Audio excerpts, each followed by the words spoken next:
Hi, my name's Emily from the Blue Mouse, and today I'm going to teach you how to work a knit two together, which is abbreviated as K2TOG for beginners. So your pattern should tell you how many stitches to work before you work your decrease.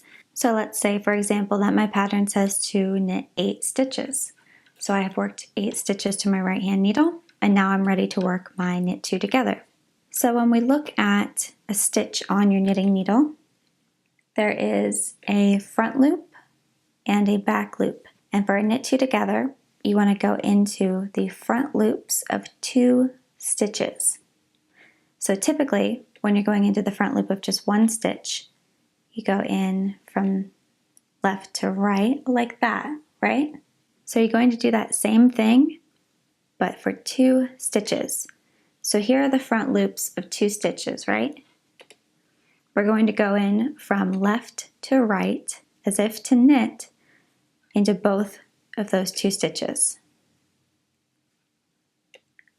Okay? So you can see the back loops are still right here and the front loops are right here. We have just gone into the front loops of 2 stitches. And now you're just going to work them together as if you were knitting 1 stitch. So bring the yarn over your right needle from front to back and pull a stitch through.